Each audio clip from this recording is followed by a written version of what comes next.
Muchísimas gracias por invitarme a participar en estas jornadas. Intentaré terminar 5 o 10 minutos antes y así podemos hacer cualquier pregunta, compartir cualquier reflexión, ¿de acuerdo? ¿Por qué yo en su día hago una tesis sobre patios? Pues mirad, principalmente por 2 razones. Os voy a recomendar también mi bibliografía por si queréis tomar nota. Yo me leo un libro que se llama Balones fuera, de Marina Subirats y Amparo Tomé, en donde ellas hacen una radiografía de cómo son los patios en Cataluña y qué consecuencia tiene que los patios sean de una determinada manera en la vida de los niños y las niñas. A partir de ese momento yo no me había fijado anteriormente en lo importante que eran los patios como especiales lugares de socialización. En ese momento también yo tengo mi hija que va a un centro de primaria. Y me doy cuenta que cuando viene a casa no me cuenta lo que le ha pasado en la clase de matemáticas, de lengua o de inglés. Siempre me habla de aquello importante para ella y ha sucedido siempre en el patio o en el tiempo de comedor.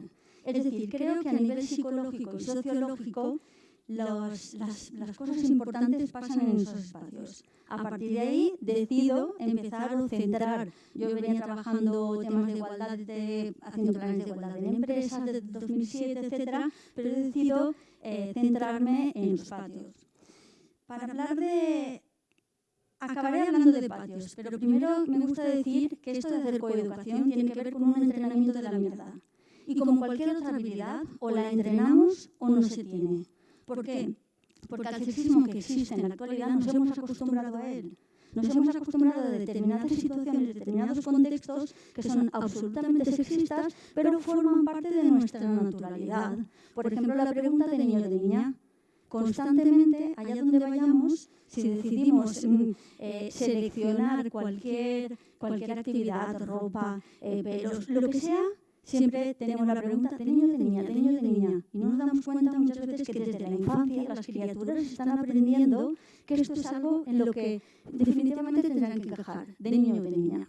También nos hemos acostumbrado muchas veces a la segregación y yo lo he visto en multitud de patios cuando he ayudado a los centros educativos a analizar sus realidades.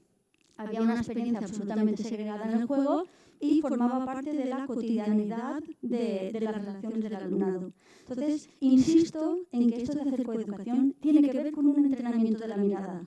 Y si yo no lo entreno como cualquier otra habilidad, probablemente no tengo esa capacidad de percibir y analizar con perspectiva de género. Decir que a mí me gusta todos los años cuando la docencia la tengo centrada en primero de magisterio. Yo doy una asignatura que se llama Psicología de la Educación. Y dentro de Psicología de la Educación, una cuarta parte de mi asignatura es coeducación y es análisis de patios. A partir de ahí intento ver si mi alumnado, 18, 19, 20 años, tiene una alfabetización básica cuando llega a la universidad. Pues cuando rasco me doy cuenta que todo esto no lo tienen claro. Y también siempre reflexiono y pienso, ¿cuántos 8 de marzo, 25 de noviembre han pasado mi alumnado en sus centros educativos de secundaria y, sin embargo, cuando he rascado, estos conceptos no los tienen claros ni pueden observar en su cotidianidad el impacto que tiene todo esto?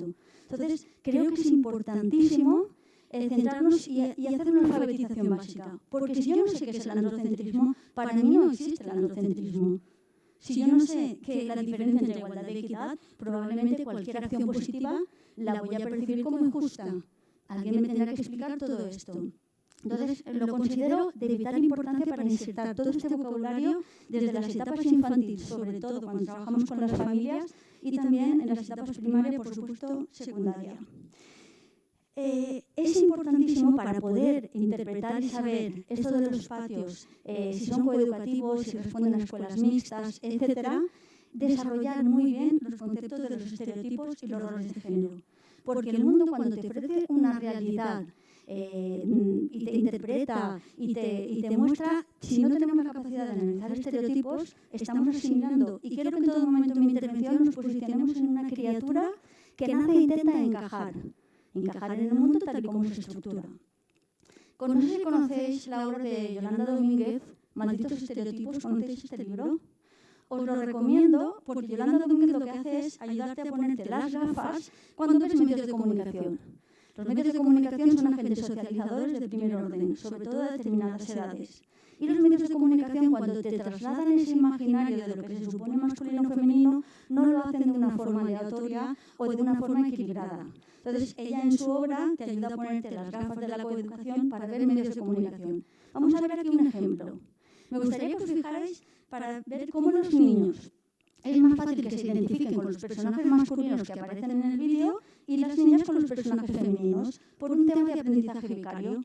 Y vamos a ver cómo no están representando lo mismo. Fijaros en los lugares donde aparecen ellos y ellas, el aspecto físico, todo. Vamos a ver si se escucha bien.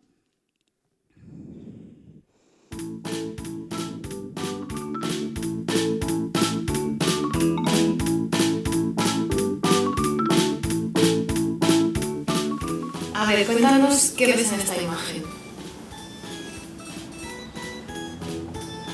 Parece que está asustada. Como si fuera pobre. Que necesita un botiquín para curarse. O a lo mejor está embarazada. Y parece que tiene una enfermedad. Porque el brazo lo tiene aquí y aquí está dormido. ¿Y cómo crees que se siente?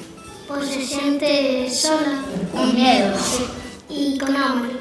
Le preguntaría a mi madre que cómo podíamos ayudar a que estuviera unos días en el alojo para no estar en la calle. Ahí están tirando una chica de la basura y la señora se está riendo, no sé por qué, o le estaban ayudando o que estaban abusando de ella. ¿Qué hacéis? Que a mí no me gusta estar en la basura, tirad vosotros si queréis. Hay una chica cagando. No soy yo. Es una señora pequeña también. A lo mejor se ha peleado con alguien y ahora se siente culpable. Se ha ido al baño para que se vaya el estrés. Pues ahí parecen como héroes que están estudiando para ir a una universidad. En realidad de espías o del FBI felices. Yo quiero ir a la universidad de mañana. Un montón de señores peleándose. Están así o así, con las piernas así, como si fuera presinca. Son malas y las demás chicas las intentan detener para llamar a la policía. Que pararon de pelearse porque podían ser amigas y hablaron. Es una empresa, me parece a mí, y creo que es su jefe. Es una empresa muy buena porque veo que la gente está contenta, es muy bonita. Yo el jefe. El jefe está así. A ver. Pues que se han peleado 3 chicas y una se ha desmayado. Está como si estuvieran llorando. A lo mejor se está empezando a morir o algo así. Ese es un hombre y está encima de una roca. Hay una chica como puesta a un cojín. Está durmiendo y se ha quedado parada. Que se habrá tomado algunas pastillas que están con droga o cosas así, o que sea mala. Parece un superhéroe. Parece como un superhéroe que está pensando en una cosa que estaba cambiándose y entonces estaba fregado en el suelo. No habían puesto el cartel y se resbaló. A mí no me gustaría ser esa chica. 2 chicas muertas en la carretera porque la ha atropellado una furgoneta. Si yo estuviera en esa situación que pasaría por al lado, la ayudaría a llevarla a morir. Está así, con los ojos cerrados como si se hubiera muerto o desmayado. Y podría estar pasando hambre y se podría morir. Que se anime y que no esté triste. creo que hacer coeducación implica regalarle las gafas de género a los niños y a las niñas. Para que tengan, y por supuesto a las familias, que al final son el principal agente socializador en la vida de las personas. Todo esto no es neutro, todo esto se llama socialización diferencial. Y el mundo está constantemente ofreciendo información e inputs de que lo masculino y lo femenino está en diferente orden, muchas veces es opuesto y no está para nada, no vale lo mismo. Y esto es importantísimo tenerlo en cuenta y regalarle las gafas de la coeducación a los niños y las niñas en las escuelas, en los centros educativos. Mirad, ejemplos de cómo los espacios no son neutros. Esto es un cartel dentro de un espacio deportivo y esto es un póster de una orquesta que probablemente ha mandado la propia Consejería de Educación, seguro porque lo veo en muchos centros educativos. Si yo no llevo las gafas de la coeducación, yo simplemente veo fotografías de espacios de personajes haciendo cosas. En concreto, el de la orquesta tiene como objetivo alfabetizar respecto de determinados instrumentos de música. Si yo no llevo las gafas, para mí eso es un póster neutro, que el único objetivo que tiene es alfabetizar instrumentos. Sin embargo, si me pongo las gafas de la coeducación, ¿qué veo? Veo, por supuesto, quien dirige un hombre, toda la percusión tocada por hombres, las dos arpas, dos mujeres, ellas tocando el violín. Cualquier persona me diría, pero es que Sandra, esto es la realidad. Si tú te vas a un centro de música, la elección de instrumentos está atravesada por el género. Entonces yo te diría, pero tú estás en un centro educativo y un centro educativo tiene dos opciones. Mostrar la realidad tal como es, sexista, estereotipada, afectada por el androcentrismo, o mostrar el mundo como debería de ser. El mundo debería de ser independiente de los estereotipos. Deberían haber, por supuesto, muchas mujeres dirigiendo orquestas, hombres y mujeres tocando cualquier instrumento de música, tocando cualquier la percusión. Es decir, los centros educativos pueden ofrecer el mundo ideal, porque el mundo real ya sabemos lo estereotipado que está. Y el estereotipo, si coge fuerza, al final genera sentencia. Aquí igual. Esto es un centro deportivo. Si yo no miro con las gafas de la coeducación, simplemente veo personajes haciendo deporte. Sin embargo, si me pongo las gafas de la coeducación, digo, es que casi todos los personajes son masculinos. Los femeninos son más anecdóticos y siempre más pasivos. Y cualquier persona me diría, mira, pero es que Sandra, si tú te pones fuera del espacio deportivo, en horario no lectivo, a contabilizar las personas que entran a ese centro, entran muchos más personas, hombres que mujeres. Entonces el póster trata de reflejar la realidad. Y quien lo pinta reflejando su realidad, y es que entran muchos más personajes masculinos que femeninos. Entonces tendremos que decidir si queremos plantear la realidad o plantear una situación equitativa. ¿De acuerdo? Con la equidad lo que intentamos es pintar muchos más personajes femeninos para que las niñas, para que las mujeres se sientan propietarias de estos espacios. Mirad, estos días el fin de semana estuve en Zarauz. En Zarauz, en la playa, había 3 espacios deportivos. Vóley playa, un skatepark y un espacio para la calistenia. Si yo no me voy con las gafas de la coeducación, yo veo personas haciendo deportes y ya está. Sin embargo, vamos a ponernos las gafas de la coeducación porque aquí todas las personas tenemos estudios superiores y nuestra labor es darnos cuenta de si cualquier persona, independientemente de su sexo, de su realidad, de su edad, está utilizando esas infraestructuras que son públicas. Me puse a contabilizar, Os diría que había unas 80 personas utilizando esas infraestructuras y solo había una niña en el skatepark. Esto es un problema como sociedad que tenemos. Si no diagnosticamos el uso de los espacios, parece que los espacios sean libres para cualquier persona. Sin embargo, es nuestra labor como administración, como centros educativos, saber mirar. Y en saber mirar está qué dificultades están teniendo las niñas, las jóvenes, las pubertosas en poder disfrutar de esas infraestructuras porque no están en las mismas condiciones que ellos. Entonces ya sabemos que determinadas actividades, determinados juegos, determinadas imágenes van a ser proveedoras de una experiencia y no en la misma medida para hombres y para mujeres, para niños y para niñas. No sé si me estoy explicando con esto, pero es que saber mirar es fundamental. Porque si no sabemos mirar, parece que la falacia de la libertad, ellas no están ahí porque no quieren. No, es que como administración yo tendré que ver qué especiales dificultades están teniendo ellas para no sentirse socializadas en ese espacio y a partir de ahí poderlo ocupar. Seguimos haciendo o proponiendo prácticas que en los centros educativos nos podrían servir para diagnosticar el nivel de sexismo que tenemos en las aulas. Por ejemplo, prácticas como puedan ser estas. Me llamo Carlota Cafina. Soy de Venezuela y tengo 7 años. Eu sou brasileira. Soy de República Dominicana. Nací en México. Yo quiero ser maestra y maquilladora. Me gustaría ser mamá, Modelo, youtuber y veterinaria. bailarina. ¿Querés jugar un juego? Bueno, ¿qué juego? Imagínate una historia sobre esta mujer. Ay, qué bonito. Se llama... María. ¿Se ve amable? Para mí trabaja en una heladería. Es peluquera. Tiene cara de trabajar de maestra. Doctora, sí. Tiene un novio. Me parece que tiene familia porque la veo feliz. Le gusta jugar a la pelota con su nieto. Ella dice que es igual a nuestra directora del colegio. Pero que tiene rulos como ella. Ahora me cuentas quién era. Por favor. Yo te voy a dar para leer una frase que dice qué hace en serio esa mujer, ¿va? Mabel fue la primera ingeniera mujer en trabajar en una represa Hidroeléctrica llamada Salto Grande.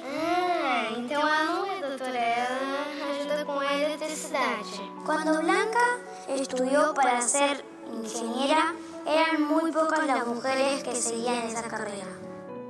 Luisa trabaja para llevar electricidad. Al pueblo indígenas en Colombia. Oh, não me imaginei que era isso. Sim, eu fiquei impressionada. Não pensei que ela ia ajudar com a eletricidade.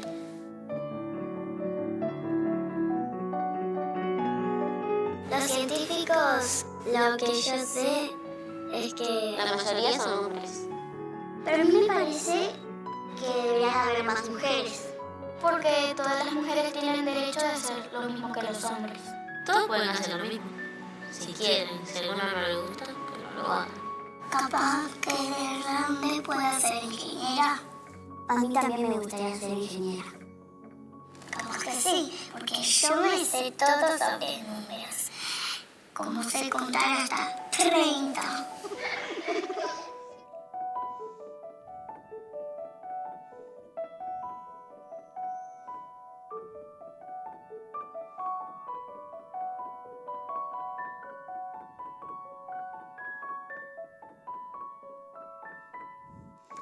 Y esto de despertar vocaciones científicas no se va a arreglar solo celebrando el 11 de febrero, que sé que muchos centros educativos lo celebran.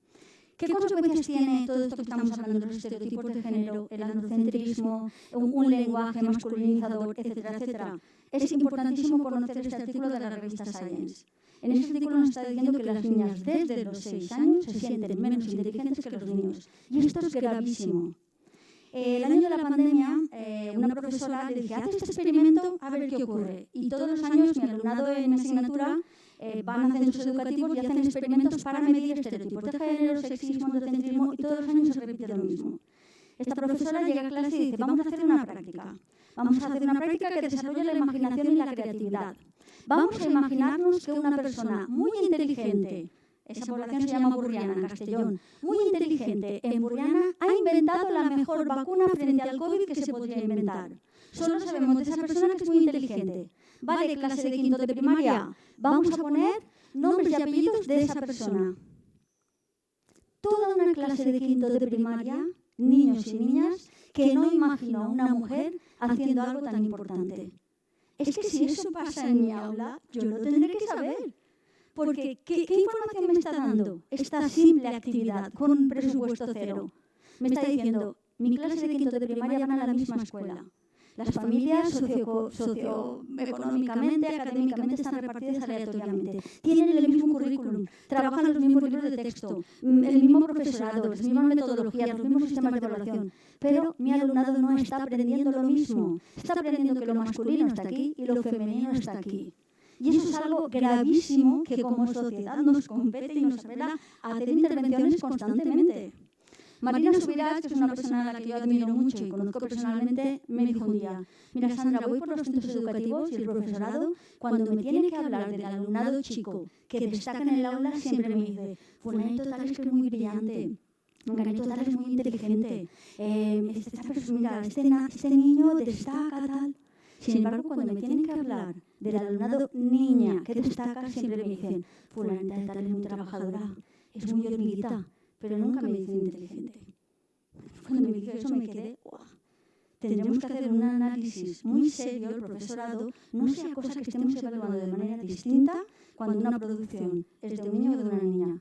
Porque la ciencia nos dice que cuando mandamos currículums, si el currículum viene dado por el DNI, se evalúa equiparadamente a mujeres y a hombres. Pero si ponen nombres y apellidos, a las mujeres se les exige más y se desprecia su currículum. Entonces, todo esto lo tenemos que saber, no sea cosa que nos esté afectando al profesorado cuando evaluamos dentro de las aulas. Lo que sí está claro es que el artículo de Science nos lo está diciendo. Las niñas desde los 6 años se sienten menos inteligentes. ¿Yo puedo hacer eso en mis clases? ¿Y si yo evalúo al principio de clase, mi clase de sexto de primaria, mi clase de primero, me da igual? Vamos a evaluarnos si somos de 0 a 10, ¿cómo nos consideramos? ¿Soy una persona? ¿Cómo de inteligente? ¿Cómo de cariñosa? ¿Cómo de agresiva? ¿Cómo de...? Y que mi alumnado se evalúe. Y a partir de ahí yo tengo un diagnóstico de mi clase. Porque lo que nos hace falta, creo, los centros educativos es diagnosticar. Es medir sexismo, es medir la imagen estereotipada que mi clase tiene, es medir el impacto del androcentrismo. El androcentrismo se mide de una manera muy, muy sencilla. Clase, vamos a anotar en un papel nombres de personas importantes en nuestra ciudad, personas importantes en el mundo del deporte, personas importantes en el mundo de la ciencia, en el mundo del arte, de la literatura, y extraer esos referentes. No sea cosa que mi alumnado tenga muchísimos referentes masculinos y muy poco femeninos. Si sabemos por un aprendizaje vicario, porque aprendemos por modelos de referencia, tendremos que proporcionar más referentes femeninos si existe ausencia de ellos. No solo porque hace vulnerables a las niñas al no tener donde proyectarse, sino porque hace muy vulnerables a los niños, no sea cosa que acaben pensando que ser niña es de inferior valor. Entonces, todas estas prácticas son importantísimas y no hemos hablado de patios, pero estamos hablando de coeducación básica de aula. Razones que vienen a explicar esta diferencia de autopercepción a nivel de inteligencia, pues estas niñas lo explican muy bien. Let's talk about the dream gap. What's that? It's the gap that comes between girls and their full potential. You see, starting at age 5, girls stop believing they can be presidents, scientists, astronauts, big thinkers, engineers, CEOs. The list goes on. Why? Because what else are we going to believe? When we are 3 times less likely to be given a science-related toy. That's sad. And when our parents are twice as likely to Google, is my son gifted? Then is my daughter gifted? That's not cool. We need to see brilliant women being brilliant and see how they got to where they are. To imagine ourselves doing what they do. But we can't do it alone. Moms, dads, brothers, and bosses. We need all of you to help. We need to close the dream gap. It's up to all of us.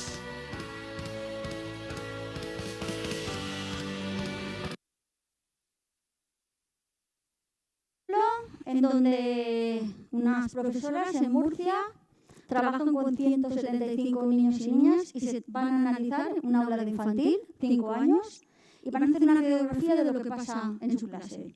A partir de ahí, hacen una encuesta y les preguntan a los niños y a las niñas desde juguetes favoritos, personajes de animación, qué quieren ser de mayores. Esto me parece una investigación fundamental en los centros educativos, no sea cosa, las orientaciones vocacionales desde primaria ya se van desdibujando. Yo dirijo muchos trabajos fin de grado que les digo a mi alumnado, vete a un centro y radiografía al centro, en una serie de variables, y a partir de ahí le regalas al centro educativo un diagnóstico ideal. Y esto de los sueños es algo, vamos, muy revelador.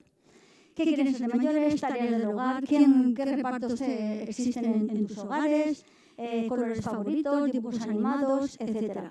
También hacen una rúbrica de observación y empiezan a analizar las relaciones entre los niños y las niñas, si existen relaciones basadas en poder y autoridad ya desde etapas infantiles, qué lenguaje utilizas, si el lenguaje ya es masculinizador, el uso de los espacios por parte del alumnado y otras consideraciones. Conclusiones. Y esto que voy a decir ahora es muy importante. se reafirma la idea de que las niñas son más susceptibles de acercarse a lo masculino que los niños a lo estereotipadamente femenino.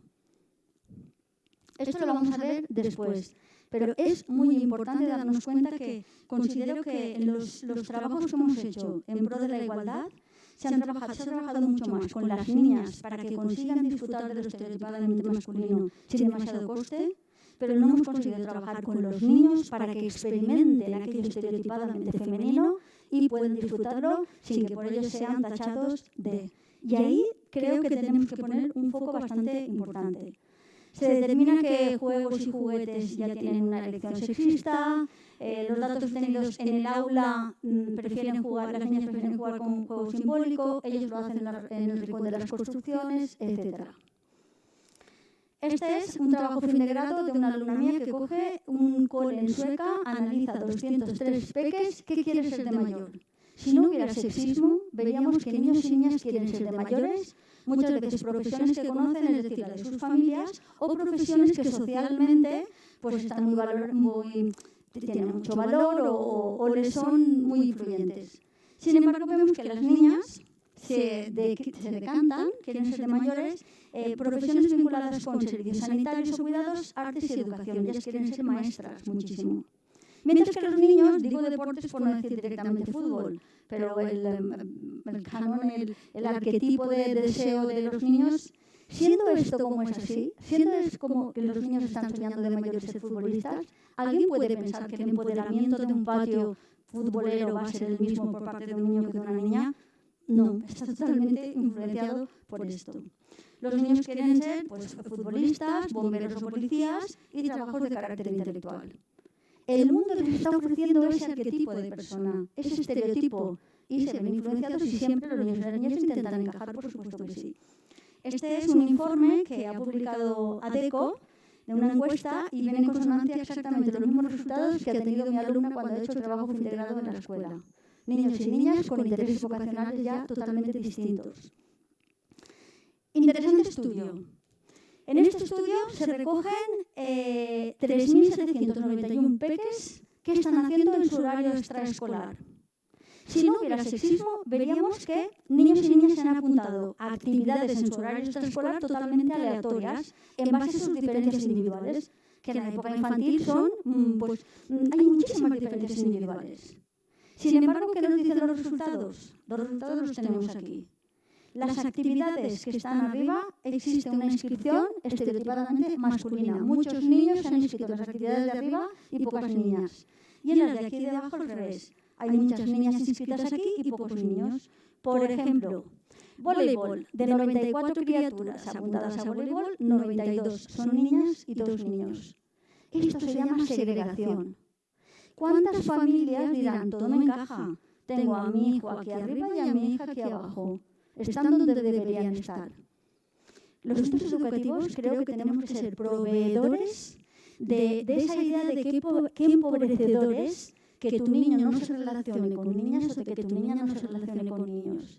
Es decir, problematizar la segregación. La segregación puede ser un alimento de desarrollo de masculinidad y de feminidad. Ojalá no hubiera segregación, ojalá niños y niñas se inscribieran donde quisieran. Y ahora os pregunto, ¿en qué hemos trabajado más? ¿En intentar que las niñas se apunten a actividades estereotipadamente masculinas sin coste? ¿O que los niños se apunten a actividades estereotipadamente femeninas sin coste? Hemos trabajado mucho más en la otra dirección. Cuando yo hice la tesis radiografiando el cole de mi peque, lo primero que me dijo la directora es: Sandra, aquí hay muchas niñas que juegan a fútbol, ¿eh? Porque parece que el discurso de la igualdad siempre sea que las niñas disfruten de lo estereotipadamente masculino y estamos el profesorado intentando que puedan jugar al fútbol en las mismas condiciones. Nunca me hubiera dicho, Sandra, aquí hay muchos niños que pasean, que bailan, que conversan, que hacen expresión artística. Eso no me lo hubiera dicho nunca. ¿Por qué? Porque sumarse a lo estereotipadamente femenino es subirse a un carro que no tiene valor. ¿Que eso para qué? Lo que hay que ir es hacia la masculinización. Y aquí tenemos un grave error. Y esto lo veo yo muy, muy claro cuando analizo temas de patios. Entonces, creo que como administración podemos ponernos a pensar qué actividades, qué propuestas, qué iniciativas podemos desarrollar para que la segregación no se practique desde la infancia, porque la segregación es alimento de masculinidad y feminidad. ¿Qué conclusiones demuestra el estudio? De las 36 actividades, un 67% tienen inscripción estereotipada. Hay actividades que tienen inscripción casi paritaria. ¿Cuáles? Aquellas vinculadas con el inglés, la música, algunos deportes como la natación, de las familias. A esas actividades, por supuesto, apuntamos independientemente de que seas niño o niña. Los estereotipos se dan en todas las edades. Cuando quien inscribe es la familia y después cuando quien inscribe o ya muestra deseo es el niño o la niña. Y esto último, las niñas tienen más presencia en las actividades masculinizadas que los niños en las actividades feminizadas. Y ahí creo que tenemos que hacer un serio análisis. El androcentrismo lo afecta a todo. El androcentrismo está en todos los lugares. Y si no nos ponemos las gafas de la coeducación, no lo vemos. Pero es interesante medirlo en las aulas. Es interesante medirlo con las familias. Si yo no sé de coeducación, yo pienso que un libro de texto que ofrece un centro educativo es un libro neutro y es un libro que tienen que aprender todos los chicos y chicas de mi clase, en secundaria, pues todo el alumnado. Sin embargo, si los libros de texto no hablan de las mujeres, no hablan de lo que históricamente han hecho las mujeres, el libro es androcéntrico y no está ofreciendo a nivel de autoestima y a nivel de identidad el mismo aprendizaje para ellos y para ellas. Por ejemplo, el regalar las gafas de la coeducación para que cuando visitamos un museo, cuando visitamos cualquier realidad, tengamos la capacidad de observarlo con perspectiva de género.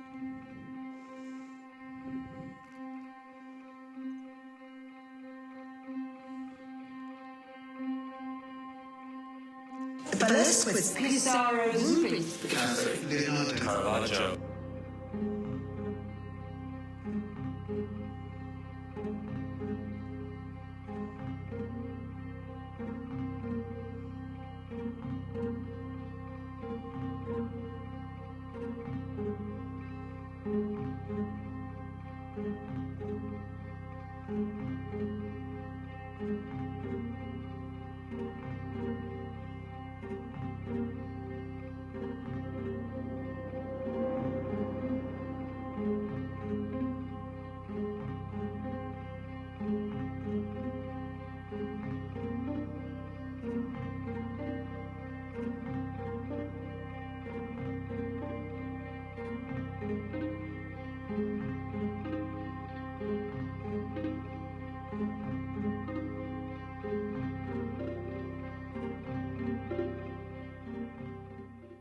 Analizar el androcentrismo a todos los niveles es una tarea educativa de primer orden.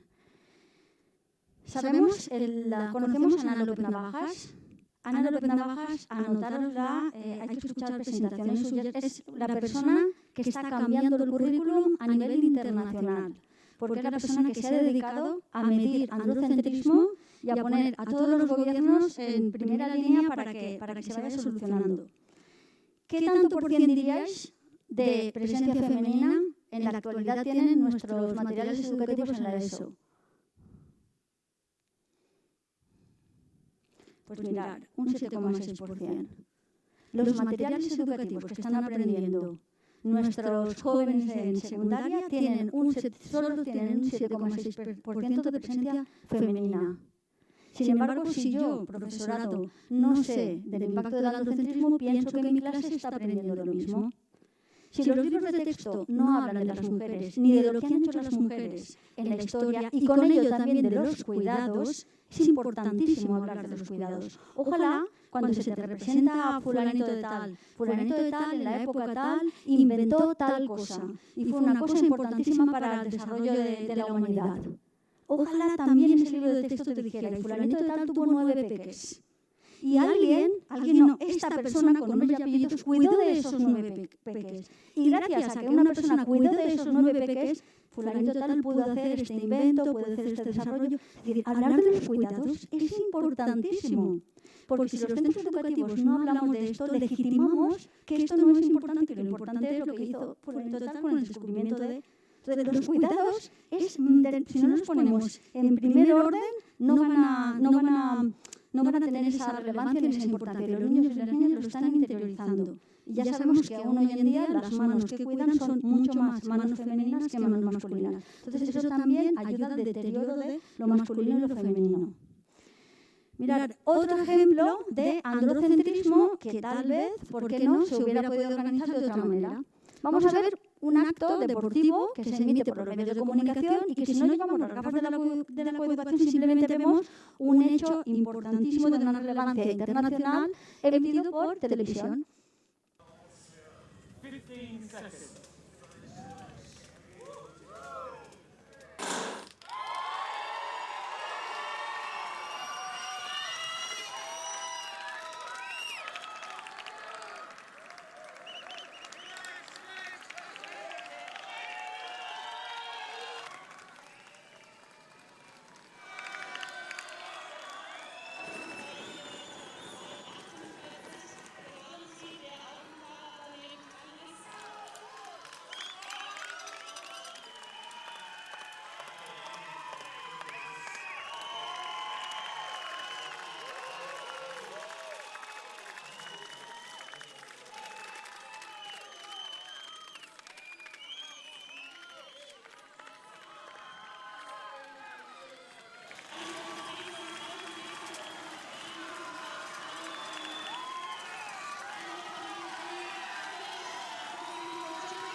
After Roger Panster, mer is in 1954. It took another 63 years. I tried and I'm not get. Now it's 65 years. I have tried. I'm the happiest man to run under 2 hours in order to inspire many people, to tell people that no human is limited. You can do it. I'm expecting more of the athletes in peace all over the world to run under 2 hours after today.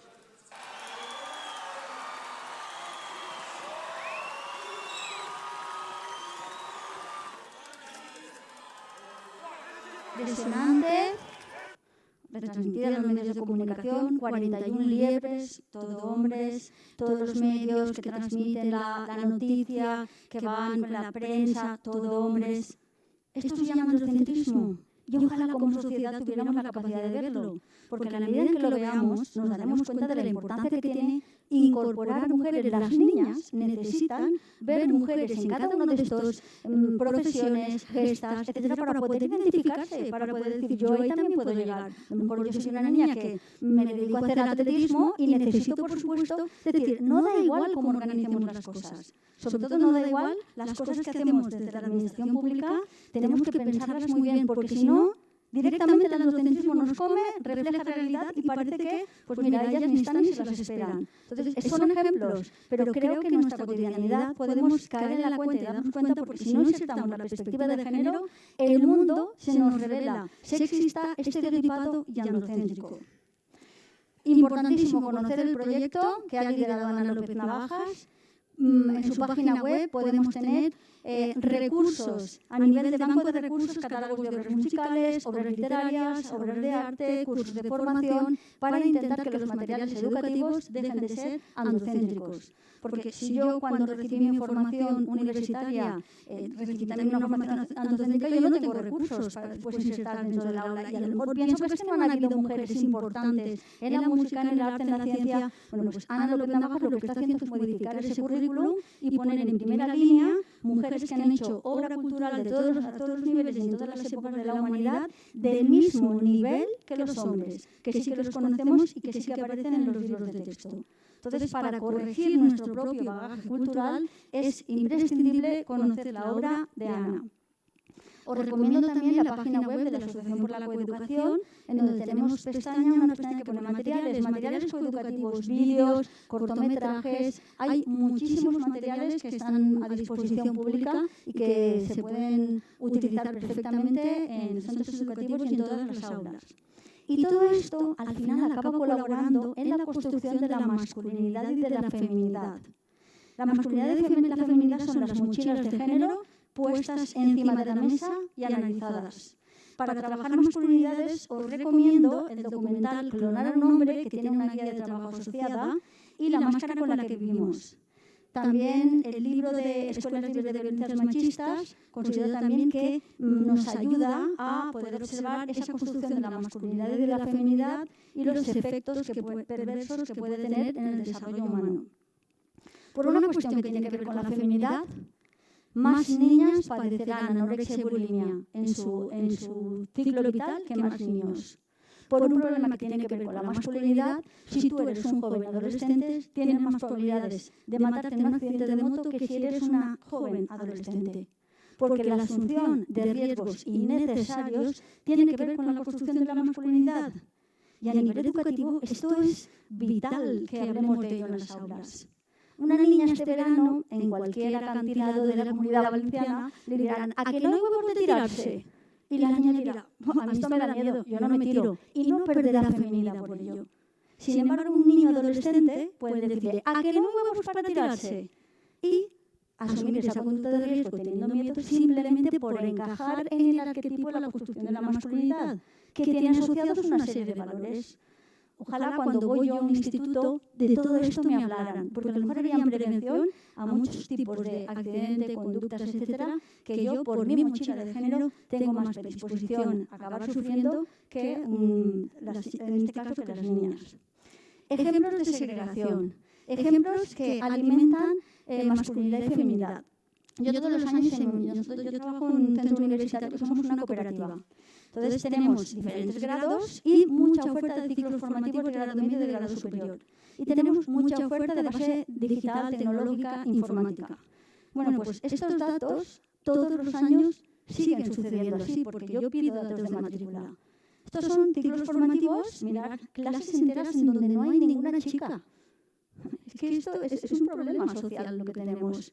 No está insertado genéticamente el deseo de estudiar administración de sistemas informáticos, automatización y robótica industrial, microinformática de redes, animación y actividad física. Sin embargo, los datos están ahí.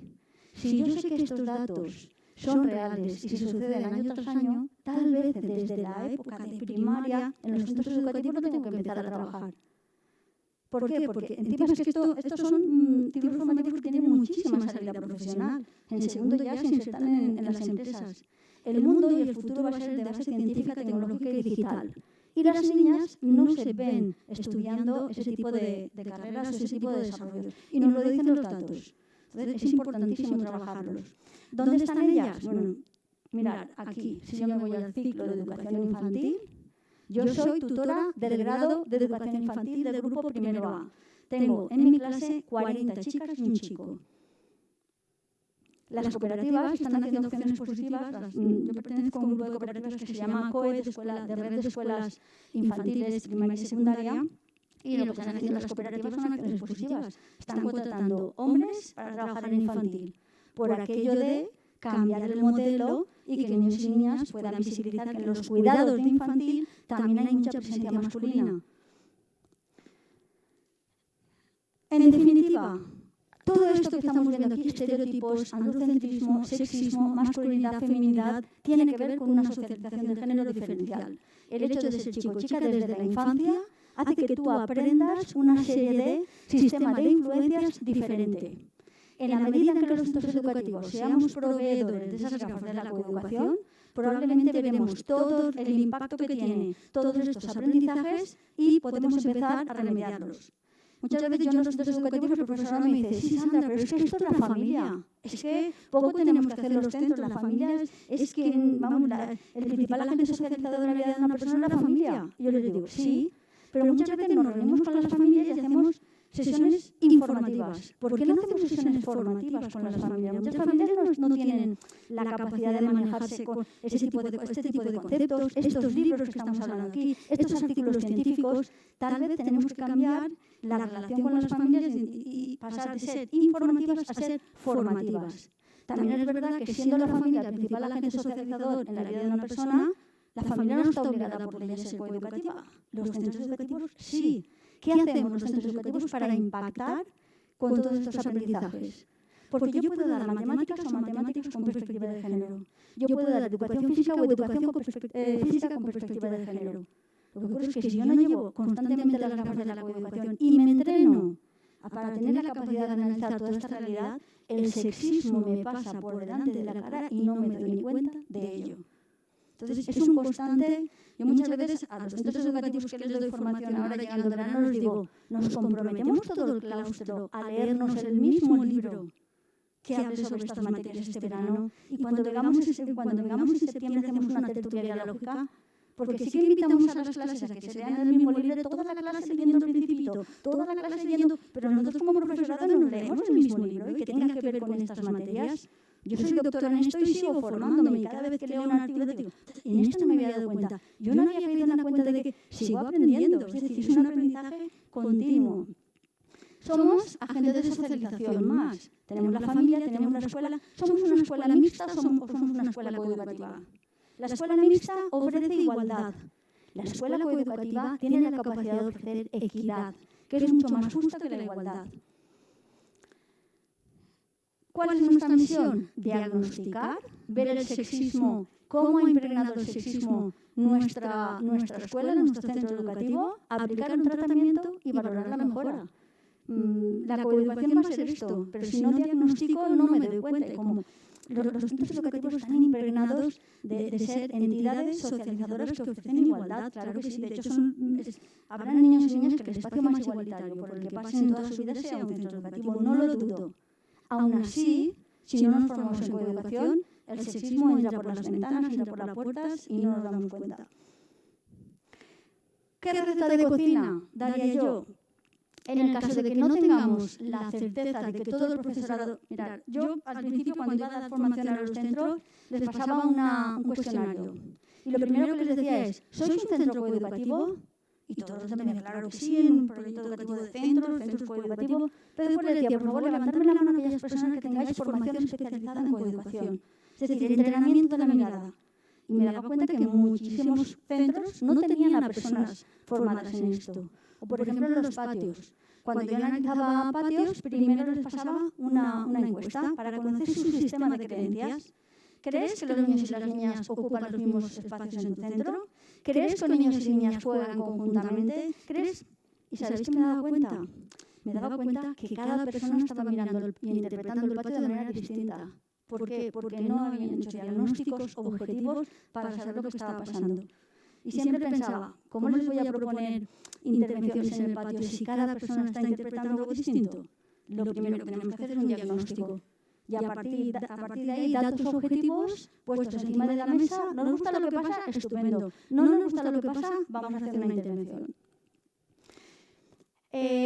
Un poco de hacer innovación educativa, porque mirar a los patios y analizarlos con perspectiva de género provocará sí o sí un cambio en nuestras metodologías también. Hacer diagnósticos, darle más importancia a los aspectos afectivos y emocionales, a las relaciones. Invitaríamos a comer a toda la comunidad educativa en nuestra receta y intentar insertar un aprendizaje útil para la vida. Esto de hacer coeducación no es un producto final, es, eso sí, estar en un estado permanente de alerta.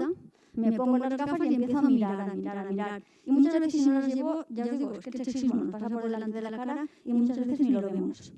¿Y qué consecuencias tiene todo esto que acabamos de hablar? Ahora que ya llevamos las gafas, tenemos la capacidad de observar el impacto del androcentrismo, los estereotipos, el arquetipo de masculinidad y feminidad que afecta a cada niño y niña en nuestros centros. Pues mira, ya sabemos que los patios, al igual que un libro de texto que no habla de mujeres, no es un libro de texto neutro, un patio con estas infraestructuras tampoco es un espacio neutro. Es un espacio asociado a la socialización diferencial y a la mochila de género masculino. También sabemos que no ocurre lo mismo a nivel relacional aquí que aquí. Los espacios son proveedores de una práctica relacional totalmente distinta. Importancia de saber mirar. Os voy a contar un secreto ahora que estamos aquí en Petit Comité. Todos los centros, todos a los que yo he podido asistir, y tengo muchísima experiencia por toda la Comunidad Valenciana, Castilla-La Mancha, Islas Baleares, etc., me han dicho en los centros educativos que la actividad más conflictiva, segregadora, exclusiva y competitiva la tenían con el fútbol, con las pistas de fútbol, y los problemas que venían asociados eran pistas de fútbol en los centros educativos. Y prácticamente en todos los centros se han hecho intervenciones. Por supuesto que sí, porque el profesorado no va a permitir eso. Pero las intervenciones que se han hecho muchas veces han sido llevadas a cabo con las gafas de la convivencia, que son distintas a las gafas de la coeducación. Con las gafas de la convivencia que se ha hecho en muchos centros. Imaginemos un patio que tiene un campo de fútbol que es el 50% del espacio. Pues en muchos centros educativos lo que se ha hecho es ese 50% del espacio, para reducir la ratio de conflictividad, lo vamos a destinar los lunes para el grupo tal, los martes para tal, los miércoles para tal, los jueves. Es decir, reducimos el número de alumnado que está jugando en esas pistas. De este modo reducimos el nivel de conflictos. ¿Es una iniciativa puesta en marcha con las gafas de la convivencia? Más o menos sí, porque intenta resolver conflictos. ¿Pero es una iniciativa puesta con las gafas de la coeducación? Por supuesto que no. A buenas horas, con las gafas de la coeducación le das el 50% del espacio al 8% del alumnado. Eso no tiene ningún sentido. Eso lo que está haciendo es privilegiar aún más esa actividad para un determinado grupo de alumnado. Y en este caso, chicos. Otros centros educativos, la propuesta que han hecho es: no pasa nada, este espacio será para primero y segundo, este espacio para tercero y cuarto de primaria, cuando seáis mayores la pista, quinto y sexto. ¿Qué mensaje estamos dando? ¿Qué es hacerse mayor? Ir hacia la masculinización de la actividad. Y todo esto son propuestas que se han hecho en muchísimos centros educativos con muy buena fe, pero con unos resultados perversamente sexistas. También me he dado cuenta muchas veces que tenemos patios de infantil con un cierto respeto hacia lo estereotipadamente femenino. Es decir, patios de infantil en donde la ética del cuidado está presente, el juego simbólico está presente, se sacan carros, muñecas, cocinitas, hospitales. Es decir, hacemos universal lo estereotipadamente femenino masculino porque está puesto en valor. No hay campos de fútbol, no hay presencia de pelotas. Y juegan conjuntamente niños y niñas. El nivel de conflictividad es muy bajo. Y el profesorado está normalmente satisfecho con esta vivencia. Sin embargo, ¿qué es hacerse mayor? Hacerse mayor muchas veces es darle la espalda a todo aquello que tenía que ver con lo estereotipadamente femenino e irnos hacia la masculinización. Ya el protagonista muchas veces es la pista, los deportes, la competitividad, etcétera, etcétera. ¿Qué estamos proporcionando a nivel simbólico con estos mensajes? Lo dejo ahí. Pero una persona a los 6 años también necesitaría desarrollar esa ética del cuidado, desarrollar el juego simbólico, etcétera, etcétera. Muchas veces creo que la solución la tenemos copiando aquello que está en infantil, que está puesto con mucho sentido, valorando muchísimo las diferencias individuales y con mucho respeto al desarrollo, y hacer unos patios de primaria, incluso de secundaria, más respetuosos con esa parte de la vida que es 0-6, que es la más importante, considero, a todos los niveles. Entonces, los patios a nivel simbólico también están dando muchísima información. Entre ellos, el desprecio hacia lo estereotipadamente femenino. Importancia de saber mirar, importancia de... yo recomendaría a todos los centros educativos partir de un diagnóstico, pero un diagnóstico objetivo. A veces el alumnado de prácticas de magisterio hace diagnósticos mucho mejor hechos que el propio profesorado. Pero cuantas más personas participen en estos diagnósticos, mucho mejor. Dividir el patio por zonas y ver cuántos niños y cuántas niñas están ocupando esas zonas. ¿Qué zonas son proveedoras de convivencia? ¿Qué zonas son proveedoras de segregación? Y a partir de ahí hacer un buen diagnóstico que se pone en el centro de debate de toda la comunidad educativa. En el Plan Director de Coeducación de la Comunidad Valenciana, que se redactó en 2018, en los planes de igualdad hay una parte que invita a todos los centros educativos a analizar el uso y disfrute de los patios.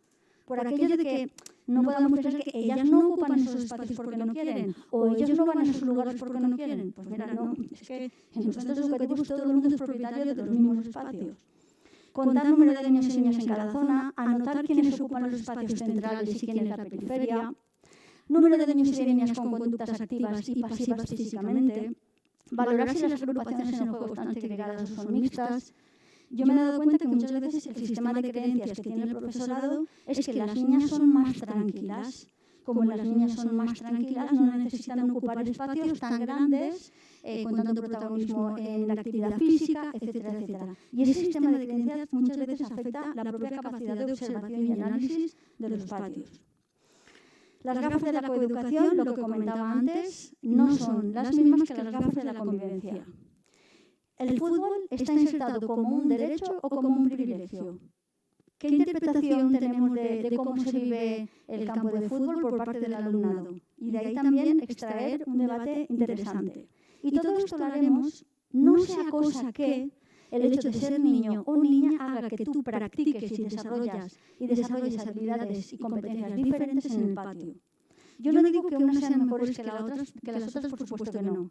Pero imaginaros que hacemos un diagnóstico del uso de los espacios en nuestros centros educativos y nos damos cuenta que si eres niña, practicas más el movimiento por zonas más pequeñas, que no molesten, que no interrumpen las partidas que están en marcha, el diálogo, la escucha, la retención en los movimientos del cuerpo, el sedentarismo, la imaginación, la compañía.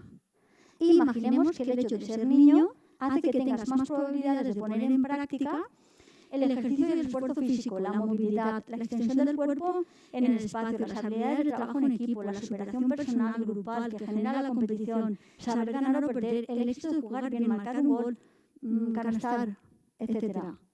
Si esto ocurre, démonos cuenta que tal vez no lo permitiríamos en ninguna otra materia curricular. No permitiríamos darnos cuenta que en mi clase las niñas aprenden más matemáticas que los niños aprenden más inglés que las niñas. Es decir, esto inmediatamente pondríamos la voz de alarma, la alerta y diríamos, ¿qué está pasando? El sexo está condicionando los aprendizajes. Sin embargo, puede ser que esté pasando en el patio y no nos demos cuenta de ello.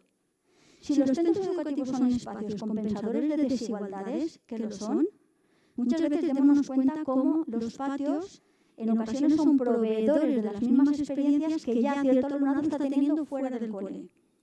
Sabemos que las niñas necesitamos promover mucho más la actividad física en las niñas que en los niños. Estoy en un proyecto para el Ayuntamiento de Valencia en el que estamos radiografiando 3 centros educativos a diferentes niveles. Por un lado, hemos hecho un diagnóstico del patio, del uso del patio.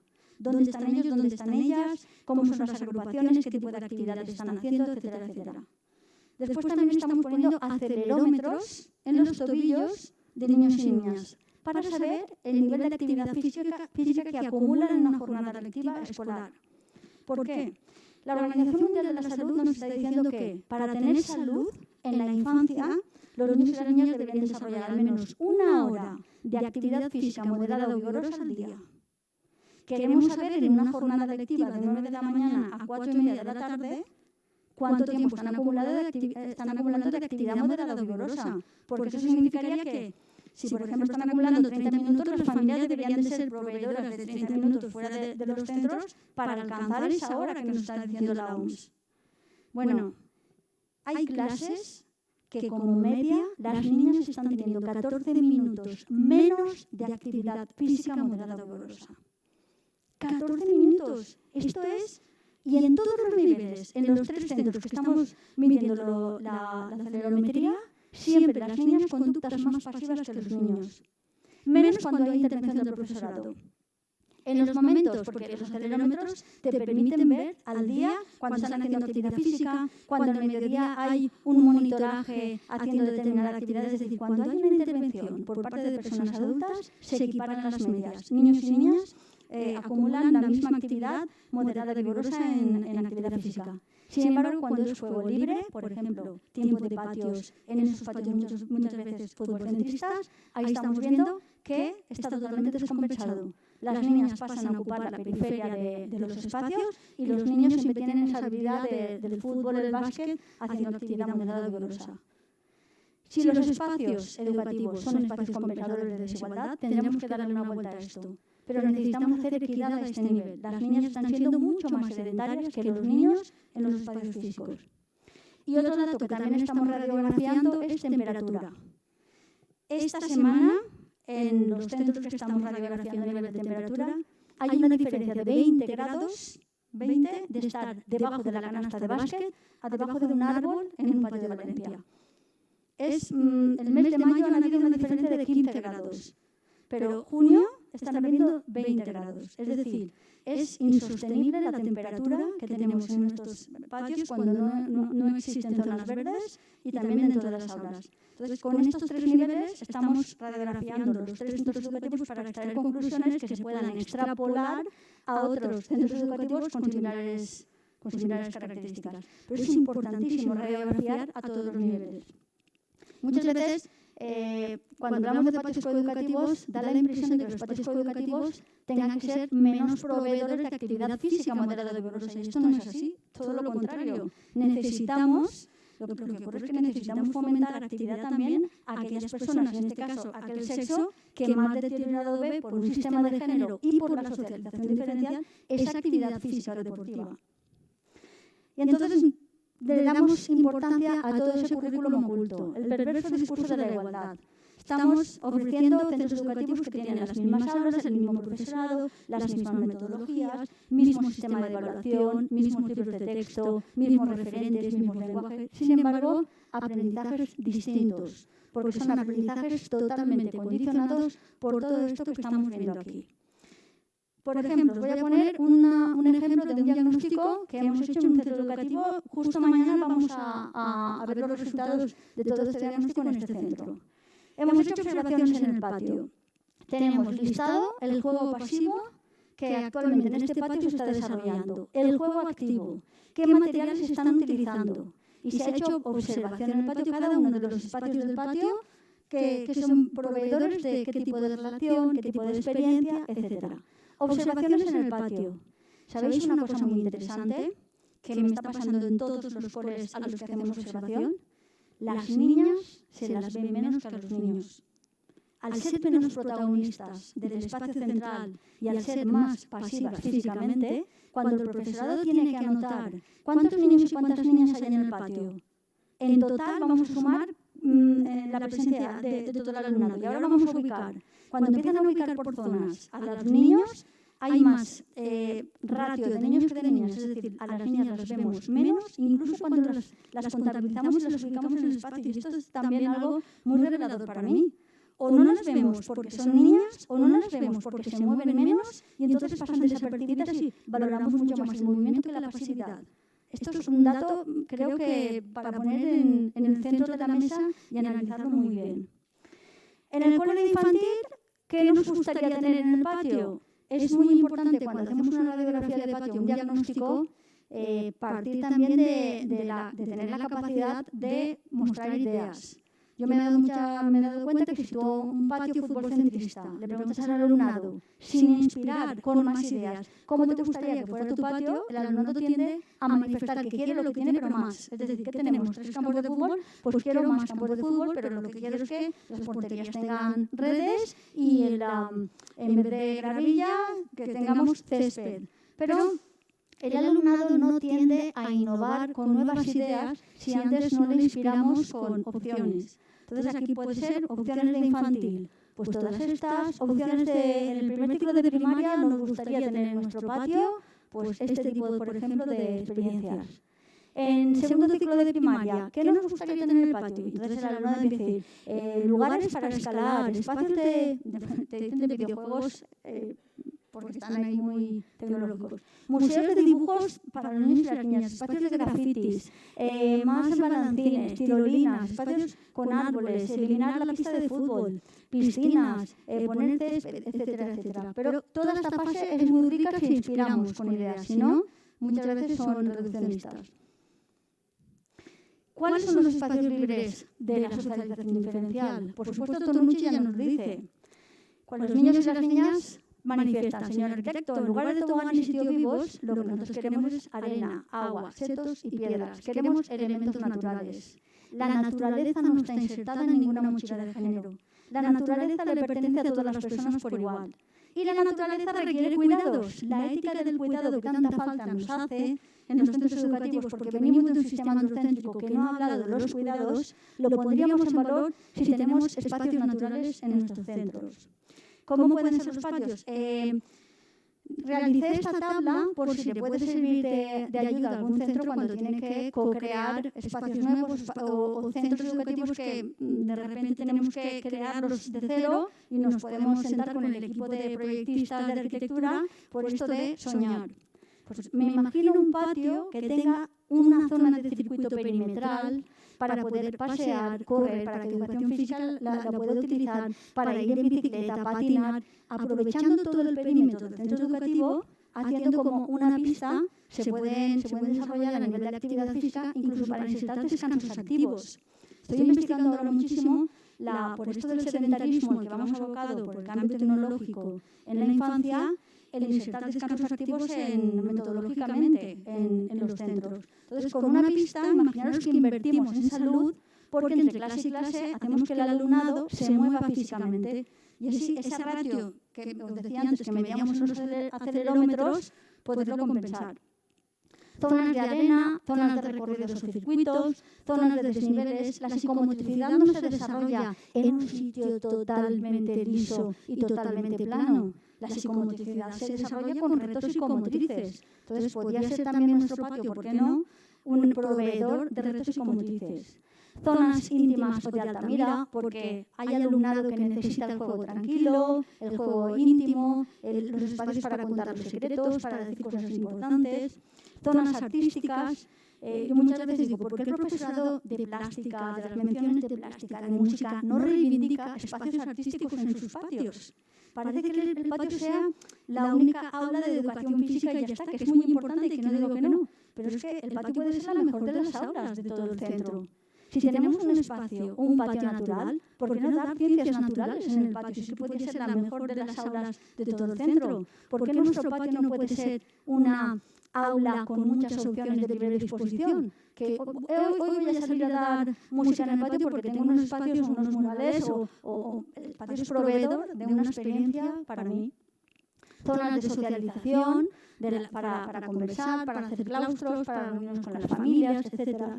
Zona para el juego activo físicamente o la práctica deportiva, sabiendo que ¿cuál es la actividad deportiva que con más facilidad van a practicar fuera del centro educativo? X, pues a lo mejor el centro educativo que no provea ese X, porque fuera del centro ya la van a practicar con mucha facilidad.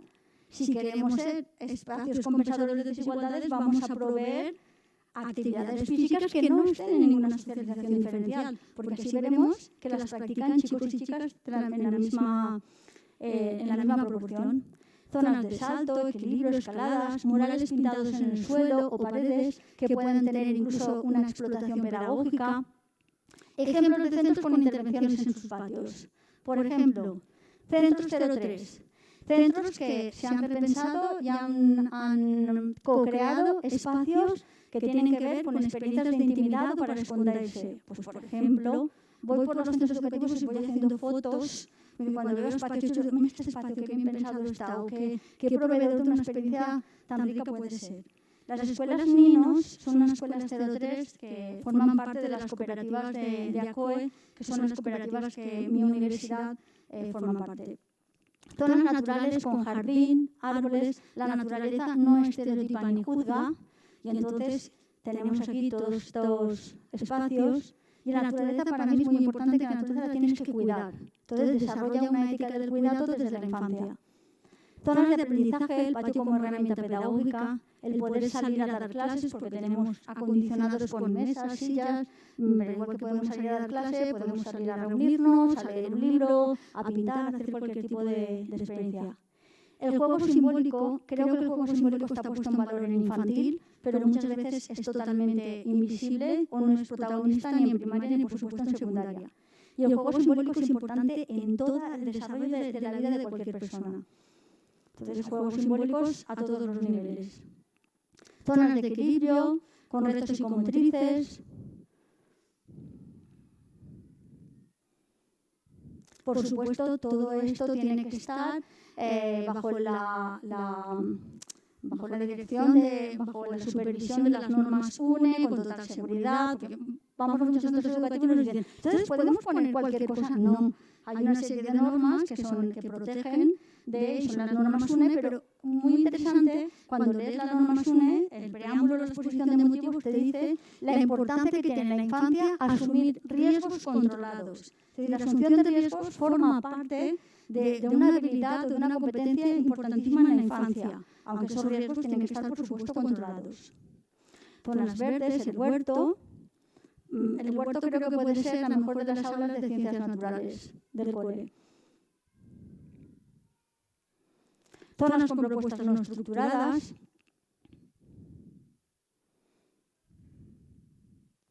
Muchos de estos espacios han sido fruto de la co-creación de toda la comunidad educativa. Familias que se han puesto a pensar qué espacios queremos, conociendo las mínimas medidas de seguridad y pues jornadas de convivencia sábados por la mañana, las familias haciendo también el mantenimiento del patio, etc. Zonas con retos motrices, como decíamos antes. En nuestro caso, muy importante, las sombras, por lo que os decía de las temperaturas que estamos alcanzando. A partir del mes de abril hay espacios de patios que no tienen ni una sola sombra y son totalmente condiciones infrahumanas.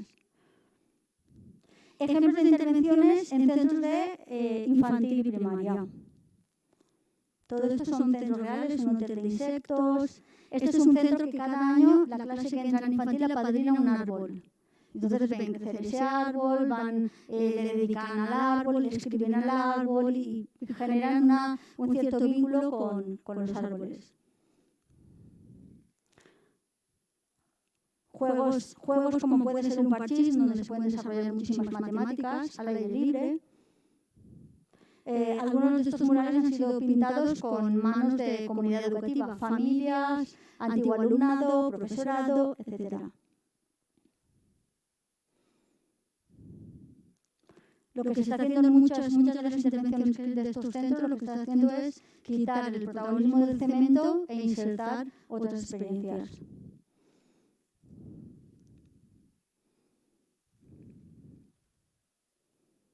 Rocódromos.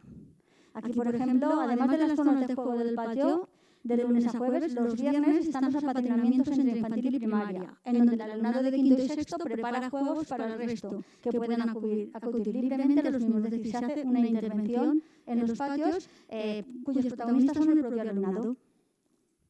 Aquí, por ejemplo, el centro organiza los patios de primaria en 6 espacios distintos. Básquet y cólbol son fijos en las pistas. Petanca y juegos de raqueta y escalada en la zona del trinquete y frontón.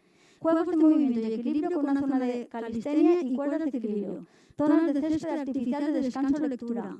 Zonas de juego libre donde disponen de un altavoz para poner música y bailar. Juegos de ping-pong. Es decir, están ofreciendo, esto es educar. Miguel Ángel Santos Guerra tiene una cita muy interesante que dice: la socialización de un individuo es la inmersión de esa persona en un sistema de creencias determinado. ¿Qué es educar? Educar es insertar un elemento crítico y ético a tu proceso de socialización. Entonces, cuando no educamos, decimos juego libre, que cada cual juegue con quien quiera. Los espacios están dando muchísima información. Los espacios están diciendo quiénes son protagonistas y qué habilidades están puestas en valor. Entonces, educar significa intervenir. Y con esto le tenemos que decir al alumnado que tiene que jugar, no. Pero sí que tenemos que intervenir si aquello que está ocurriendo en el juego libre no nos gusta. Si el tipo de relaciones o empoderamientos que existe, pensamos que deberíamos intervenirlo porque no es justo. En este sentido también, el año pasado dirigí un proyecto para la Diputación de Valencia en conmemoración del 2 de mayo. 2 de mayo es el Día Internacional frente al acoso escolar, frente al bullying. Para que se dé bullying, bueno, ya sabemos que el espacio de mayor prevalencia del bullying es el patio.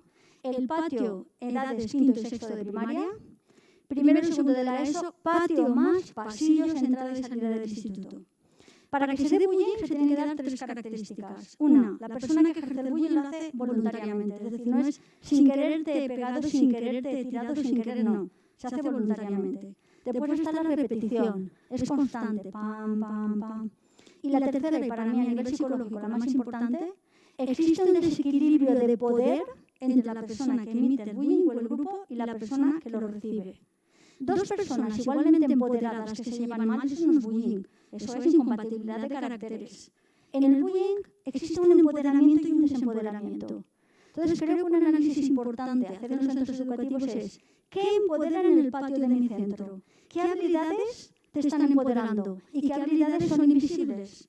Porque a lo mejor resulta que yo toco muy bien un instrumento de música, pero si en el patio de mi cole yo no puedo tocar un instrumento de música, yo soy invisible. A lo mejor yo dibujo muy bien, pero es que en el patio de mi cole la opción de dibujar no está. A lo mejor yo resulta que bailo estupendamente y a mí bailar me empodera, porque me da autoestima, porque me da confianza, porque me gusta que me vean bailar, que lo hago muy bien. Sin embargo, si bailar no está puesto en valor, pues yo ahí me desempodero.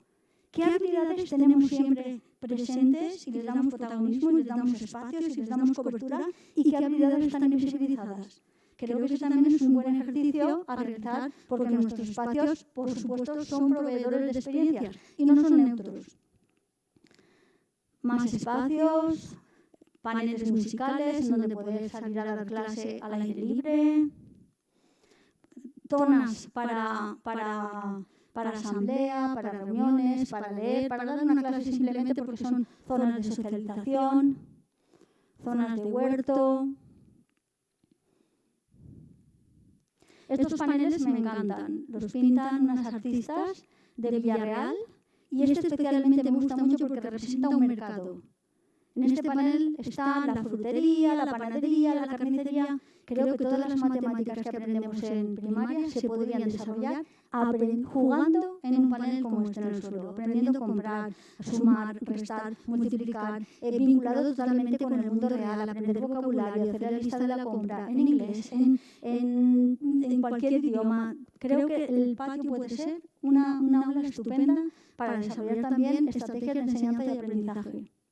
Y esto es una pista de fútbol tal cual, en donde un centro educativo en Villarreal nos ponemos a pensar qué tipo de opciones y cómo vamos a zonificar el centro para dar diferentes propuestas.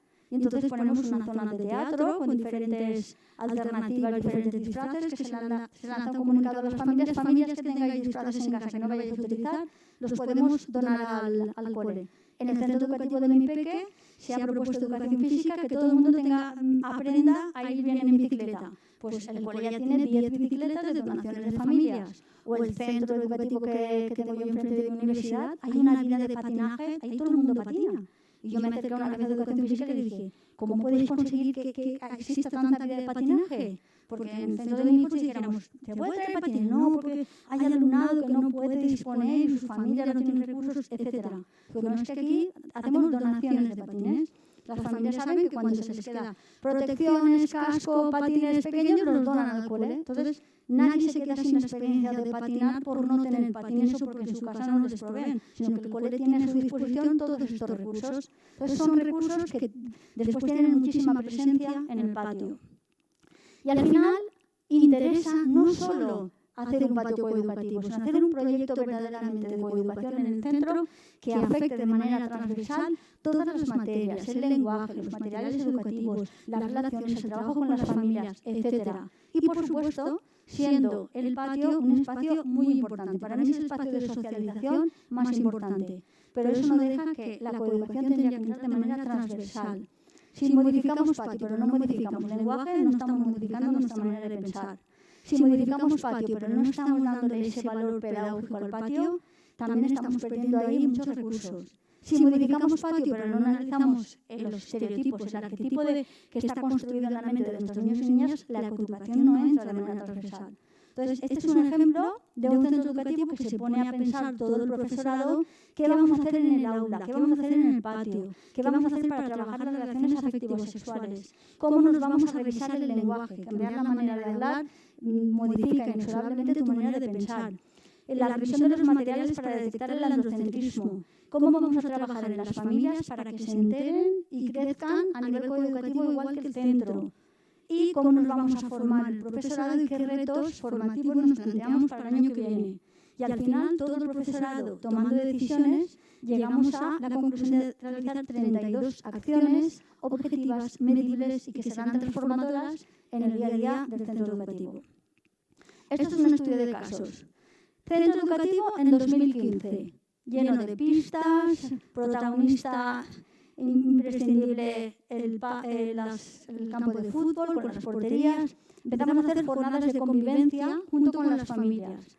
Y a partir de ahí, financiación desde ayuntamiento, desde programas públicos que se pueden solicitar, proyectos a la consellería, etcétera. Se empiezan a transformar todo el patio. Eliminación de las porterías de fútbol porque era el deporte más segregador, conflictivo y excluyente de todo el patio. Se han posibilitado espacios para juego tranquilo y compartido, más estructuras con sombra, armarios con material de juego no estereotipado y rico a nivel psicomotriz, el armario de retos, que es el que utiliza después educación física en sus clases, el carnet de patio. Ahora veréis que cada peque tiene un carnet de patio para autogestión de los recursos. No funcionan aquellos recursos que tiene que ser el profesorado quien los da y los recoge. Pero en este caso en concreto se ha creado el carnet de patio y cuando yo cojo las raquetas de badminton, dejo mi carnet de manera que yo después, para volver a recoger mi carnet, tengo que dejar las raquetas de badminton. Es una manera de autogestionar de forma energéticamente posible los recursos ofrecidos. Mesas de juego, ajedrez, parchís. Eliminación de una cuarta parte del hormigón del patio por zona coeducativa con árboles, cabañas, troncos, areneros, huerto escolar. Un gran escenario y dos pérgolas ubicadas en donde antiguamente estaba una de las porterías de fútbol. A mí me encanta que donde antes había una portería de fútbol que protagonizaba todo, ahora hay un escenario. Y a través del escenario se puede desarrollar el arte, se puede tocar un instrumento de música, se puede trabajar la competencia oral, podemos salir a dar una clase, podemos dar aquellos contenidos importantes, los contenidos importantes de clase que quiero que memoricéis, los vamos a dar en el escenario. Y ese cambio de espacio está demostrado científicamente que promueve mejor rendimiento cognitivo. Circuitos de psicomotricidad, mesas de ping-pong, apertura del discopatio lunes y jueves en el gimnasio. El gimnasio se aprovecha, se pone música y empiezan a bailar, y niñas que tenían ciertas actitudes más sedentarias en el patio, de repente son proveedoras de una experiencia de baile y están allí dándolo todo. Esto es un ejemplo, mirad, el ejemplo de los carnets de patio, ejemplo de los armarios yen, todo esto son alternativas y alternativas muy pensadas para que tengan su zona. ¿Vale? Cada actividad tiene zonas diferentes para poderse jugar. Estas son unas estructuras que ha dado el ayuntamiento, donde en cada mesa de estas te caben 8 peques, para poder salir a dar clases o simplemente jugar al parchís, que es una actividad matemática estupenda. Este es el escenario que os comentaba. Aquí se están plantando diferentes árboles que puedan dar sombra. Esto ya ha cambiado, de esta foto a esta semana ya ha cambiado. Pero aquí donde está ahora el escenario, antes había una portería de fútbol. Y cambia, por supuesto, las relaciones. En educación secundaria también se pueden hacer un montón de actividades. Este es un ejemplo de un instituto en Sagunto, en donde a todos los departamentos se les ha pasado información de qué tipo de actividades te gustaría liderar a ti en el patio. ¿Qué tipo de taller? ¿Qué tipo de...? Pues mira, y el profesorado libremente, pues a mí me gustaría hacer un cineforum, o a mí me gustaría hacer lectura de tal, o hay dos profes que han decidido orientar y los últimos miércoles del mes vamos a resolver con dudas de sexo. Y debajo de la pila de la mesa, quien tenga dudas sobre sexualidad, allí estaremos la orientadora y el profesor de no sé qué a responderles si... Están haciendo esto, es educar. Educar es intervenir, pero con una intervención muy pensada. ¿Por qué? Porque no les gustaba la experiencia de patio que estaban teniendo en secundaria. Chicos y chicas que no se relacionaban, pocos chicos ocupando los espacios centrales y jugando siempre los mismos deportes, las niñas totalmente pasivas. Entonces se ponen a repensar y los departamentos se ponen a desarrollar diferentes iniciativas. El alumnado también. El alumnado se les pregunta en todas las clases qué te gustaría, qué tipo de actividades te gustaría que se ofrecieran en tu instituto en los patios. Hoy por hoy organizan conciertos, todos los meses se han hecho grupos de música y están actuando y bueno, el profesorado está súper contento con las propuestas. Las familias también, hay una mamá del instituto que es experta en hacer cerámica y dice, yo me brindo a ir los martes a dar taller de cerámica, quien quiera que venga, la media hora de patio. Y al final, ejemplos como esta propuesta. Todo esto son actividades, lugares y responsables. Y en los responsables siempre hay dos profes que empezaron siendo poco profesorado el que lideraba actividades y hoy por hoy me comentaba la coordinadora de igualdad y convivencia, me decía, hoy por hoy ya se ha creado la cultura y el profesorado se ha dado cuenta que cuando hace actividades en el patio también la relación con el alumnado es mejor y las clases le funcionan de una manera mucho más positiva. Y eso ha motivado al resto del profesorado también a mostrar iniciativas en este sentido.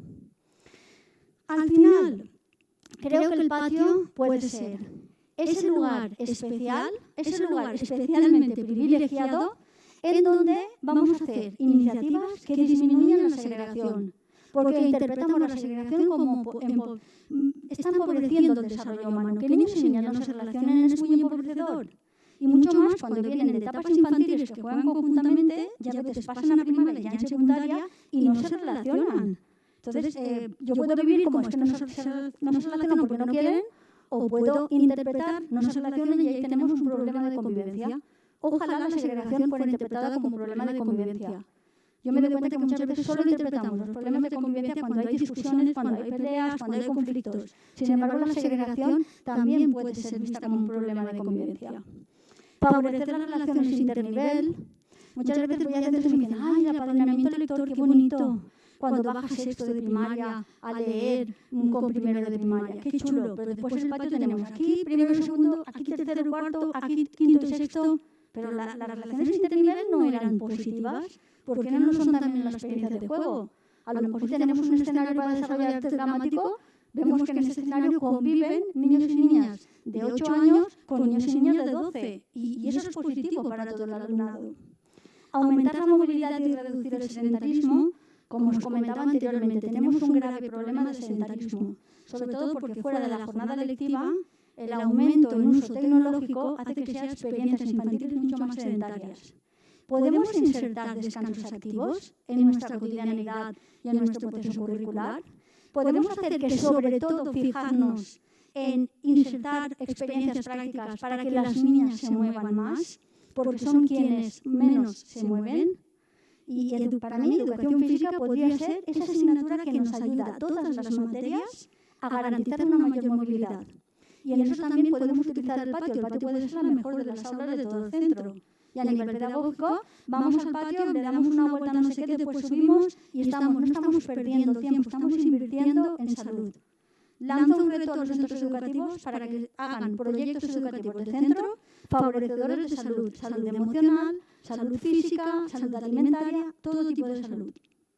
Y compartir buenas prácticas. Creo que mañana vais a tener la oportunidad de aquellos centros educativos que estáis ya liderando buenas prácticas, pues generar un encuentro como pueda ser este y compartirlas. Decir que cuando voy a un centro educativo que tiene un patio magnífico, que se ha intervenido, llevan más de 15 años en esos procesos. Es decir, las intervenciones en los patios suelen ser lentas. Yo recomiendo siempre empezar por un diagnóstico. No empecemos a hacer intervenciones en patios si no sabemos verdaderamente el patio que tenemos hoy en día es proveedor de qué experiencia. Y hacer un buen diagnóstico de uso del patio, de uso de los espacios, dónde están los niños, dónde están las niñas, a qué se juega, qué edades están siendo protagonistas, quién está ocupando el centro, quién la periferia, qué tipo de conflictos estamos anotando, qué carácter tienen, etcétera, etcétera. Un buen diagnóstico. A partir de ahí hacemos una intervención y vamos viendo ese diagnóstico cómo se va modificando. Pero vamos dándole cientificidad a aquello que nos pasa en el patio, porque si no actúa nuestro sistema de creencias. Y a lo mejor es que yo creo que las niñas son más tranquilas, más pasivas y no les gusta tanto la actividad física. Y como no les gusta tanto, pues a ellas les damos... No, las niñas y los niños necesitan moverse, necesitan actividad física y aún así tienen sus diferencias individuales como cualquier persona. Para finalizar, ¿Qué buscamos? Buscamos un mundo en donde las personas seamos socialmente iguales, humanamente diferentes y eso sí totalmente libres. Y ojalá libres de esa socialización diferencial que desde el minuto uno que aterrizamos en esta vida estamos aprendiendo. Desde la infancia y desde que nacemos aprendemos que existe un arquetipo de persona que tiene una mochila de género. Ojalá los centros educativos fuesen esos lugares proveedores de que tú no practicas tener ninguna mochila. La mochila no se llena de información, la mochila se va llenando de diferencias individuales y ponemos en el centro del debate y de interés que todas las diferencias individuales valen lo mismo. Muchas gracias por vuestra atención y ahora sí, en estos 10 minutos que nos quedan, si queréis que comentemos cualquier cosa, compartamos cualquier reflexión, muchas gracias. Vale.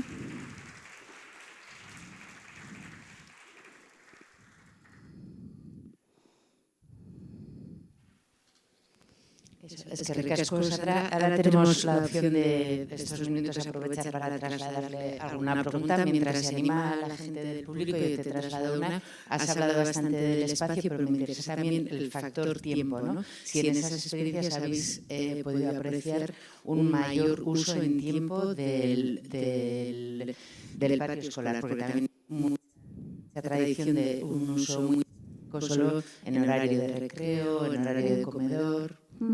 Normalmente la cultura que solemos observar en los patios es que el patio es el aula de educación física, ¿no? Y educación física tiene muy claro que lo utiliza, está dentro de su programación, pero pocas veces el profesorado hace uso del patio también en su jornada lectiva. Entonces, me está gustando mucho que esto de poner los acelerómetros y darnos cuenta de lo pasivas y lo sedentarias que son nuestro tiempo curricular, sí que está poniéndole el gusanillo mucho profesorado que está tomando decisiones de salir más del aula y en la pandemia lo hemos visto. Centros educativos que por disminuir la ratio han tenido que habilitar espacios abiertos para dar clases fuera de las propias aulas. Y entonces sí que está permeando, el cambio metodológico está permeando a ese mayor uso. Cada uno de los espacios que vemos aquí son proveedores de experiencias curriculares. Es decir, cuando habilitamos un espacio para la música en el patio, el profesorado de música sale al patio y hace uso de él. Cuando habilitamos unas mesas, unas sillas con experiencias matemáticas, podemos dar también matemáticas en este sentido. El otro día, en uno de los 3 coles que estamos haciendo la intervención, se juntó educación física y clases de matemáticas. Y están experimentando, es un cole que está en la Malvarrosa, muy cerca de la playa, y le dan matemáticas a la playa. Por esto de moverse más, y es totalmente fuera de la media hora de patio. Pero sí que creo que el utilizar el patio de una forma pedagógica nos mueve también a un cambio metodológico, que en muchos casos es necesario. La ciencia nos está diciendo que el alumnado cuando lo mueves y cuando lo cambias de espacio, cognitivamente se conecta más con la tarea. Entonces, a partir de ahí es un cambio metodológico también.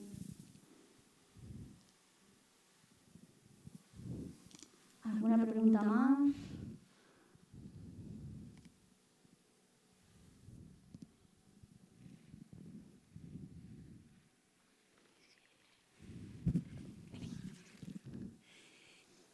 Yo quería preguntarte del estudio de investigación que estáis haciendo en esos 3 centros, si esos centros, alguno de ellos está ya con algún cambio en el patio, con esas gafas coeducativas que tú dices, o en esa investigación de esos 3 centros no hay ninguna intervención. Hay un centro que en estos momentos ahora están montando una infraestructura, por ejemplo, que es toda de madera, una aula fuera del patio. Y hay una parte, no he podido traer fotos porque están en estos momentos que ya no hay alumnado, es donde se están permitiendo hacer todas las obras. Y también existe toda una parte que se está jardinando, es decir, que se van a plantar árboles. Lo que ocurre es que la mayoría de centros en que estamos haciendo intervenciones de jardinamiento tienen que crecer aún esas infraestructuras, esos árboles que se están plantando para poder dar sombras. Pero en los 3 solo hay uno que sí tiene presupuesto para hacer modificaciones de los espacios y se están haciendo. También se están elaborando tareas de aprendizaje a servicio con la Universidad de Artes para que vaya a pintar allí unos murales porque está pegado a unas paredes que están muy deterioradas. Entonces están pensando qué murales van a pintar. Y para el año que viene se está preparando una semana del mes de noviembre para invitar a familias. Yo, por ejemplo, tengo que trasladar al alumnado mío de magisterio a ir a ese centro educativo y hacer diferentes talleres de pintura con maderas y no recuerdo cuál era el otro espacio, pero vamos a dedicar una semana de noviembre para hacer co-creación en ese patio en concreto. Pero entonces en esa investigación no hay una comparación de patios que han tenido una intervención y no. O sea, son de patios que de la antigua, sin intervención, vaya. Tenemos los datos diagnósticos en estos momentos y tenemos este invierno para hacer transformación y volver a medir para obtener resultados mayo-junio del año que viene. De comparativa. Comparativa. El proyecto dura 1 año y medio, entonces lo que tenemos ahora recogidos es todos los datos diagnósticos. Que de hecho, la semana que viene, el jueves, tenemos una jornada donde invitamos al profesorado de los 3 centros para decirles todos los resultados cuantitativos que hemos obtenido. A partir de ahí, tenemos que pensar medidas para el primer trimestre del curso que viene, ponerlas en marcha y volver a medir. Para saber si ese patio segregado, ese patio donde invisibilizábamos a las niñas, donde niños y niñas no jugaban conjuntamente, con las intervenciones que se hagan, esas intervenciones han conseguido modificar los datos. El profesorado, si vamos a intentar que metodológicamente salga más al aire libre a dar clases, esos cambios han modificado los datos en el acelerómetro. Estas experiencias que está desarrollando ya el profesorado de Educación Física y la profesora de Matemáticas yendo a la playa, está siendo favorecedor de disminuir los niveles de sedentarismo. Es decir, ya hay profesorado que se ha puesto desde que compartimos a pequeña escala los resultados, que se han puesto a pensar actividades. Pero realmente volveremos a medir a finales de año, para hacer un breve impuesto.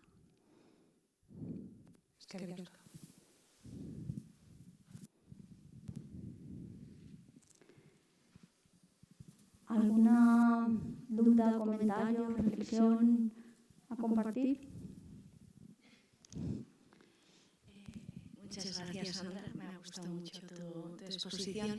Y yo sí que me he quedado con algo que la importancia de la educación infantil, sobre todo la primera etapa del trabajo que hacemos y de que tiene que ser un reflejo y de que se tienen que mirar en nosotras las demás etapas de la educación. Estoy plenamente convencida de eso. Creo que muchas veces, yo siento cuando veo los centros educativos que infantil siempre le tiene que reportar a primaria, que parece que primaria le tenga que reportar a secundaria. Y creo que es todo lo contrario. Creo que el respeto viene por mirar la etapa que hay anterior y conocer esas etapas de la vida, porque lo más importante es que ha estado en los 0-6. Y muchas veces pensamos que ya el 0-6...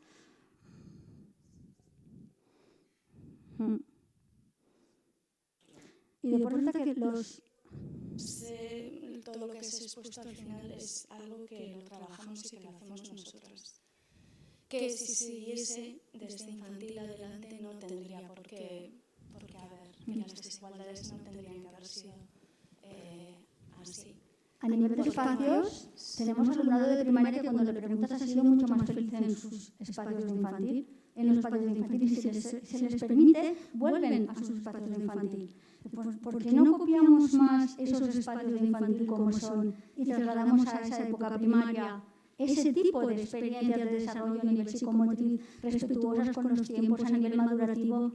Porque nos vamos a hacer la masculinización, parece que crecer o hacerse mayor es ir a ocupar esas pistas en donde la competitividad, en donde el desnivel ya, la jerarquía, la masculinización cobran mucho protagonismo.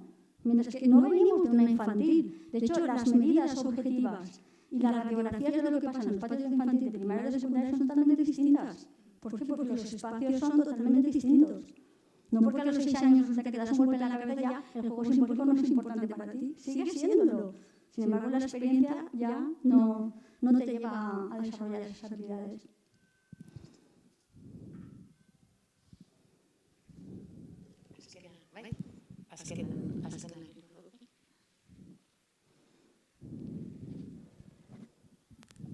En los espacios que habéis modificado y habéis visitado porterías de fútbol y habéis puesto otros espacios ahí, me imagino que habría habido resistencias por parte de los chicos. ¿Y cómo los habéis gestionado? Haciéndoles partícipes del diagnóstico. El alumnado tiene que saber que el diagnóstico está ahí, el espacio es de todo el mundo. Entonces, si un campo de fútbol está ocupado por muy pocas personas, tenemos un problema. El alumnado es coherente muchas veces con los datos, pero hay que hacerle. Porque, ¿sabes qué ocurre? Cuando tú has practicado durante mucho tiempo un privilegio, tú no interiorizas que tienes un privilegio, tú interiorizas que tienes un derecho. Entonces está súper insertado el derecho de jugar al fútbol en un patio, es que está absolutamente radiografiado, por no decir las familias que tienen ese peque súper futbolero que piensa que cómo le voy a quitar la opción a mí. Entonces a la familia hay que explicarle que, mira, si tu peque ya fuera del cole está practicando el fútbol, el cole le tiene que ofrecer cosas distintas. El cole no puede dar más de lo mismo. Entonces, al alumnado hay que convencerlo con datos y haciéndole partícipe del diagnóstico. Si no, piensan que es algo que va en contra de... Yo voy a muchos centros que me dicen, entonces, ¿qué tenemos que hacer? ¿Prohibir el fútbol? En una escuela no se prohíbe nada. Digo, se prohíbe discutir, se prohíbe pelearse, se prohíbe insultar, se prohíben un montón de cosas. Pero cuando tocas fútbol parece que estés tocando el patriarcado. Para mí, en todas sus dimensiones está en un centro educativo con el tema del protagonismo de las porterías de fútbol. Porque es que el fútbol no está en el currículum. Al menos en la Comunidad Valenciana tú pones en la orden de contenidos y pones la palabra fútbol y no parece que tengas que aprender a jugar al fútbol en tu cole. Sin embargo, es la actividad que está ordenando lo que ocurre en un centro educativo. Y yo antes, cuando daba una ponencia, decía, en la mayoría de centros, hasta que me digo, ¿por qué digo la mayoría? En todos los centros educativos a los que yo he podido ir y he ayudado al profesor a hacer un diagnóstico y una radiografía, me han dicho que es la actividad más conflictiva, donde lo peor de cada persona sale ahí, más que genera unos empoderamientos que no se deberían practicar en un centro. Y sin embargo, ahí están. O voy a muchos centros que me dicen, no, aquí está prohibido jugar al fútbol. Digo, ¿y qué hacen las porterías ahí? No se atreven a quitarlas. Digo, por es lo mismo que si dijeras, aquí está prohibido comer chucherías, pero tenemos una máquina expendedora de chucherías ahí todo el día mirándola. A ver, no pasa nada que quites esa infraestructura. No dispones de muchas infraestructuras, pero esa parece, para mí es como el patriarcado en su máximo esplendor a nivel educativo, está legitimado con las porterías de fútbol. Estoy plenamente convencida de ello.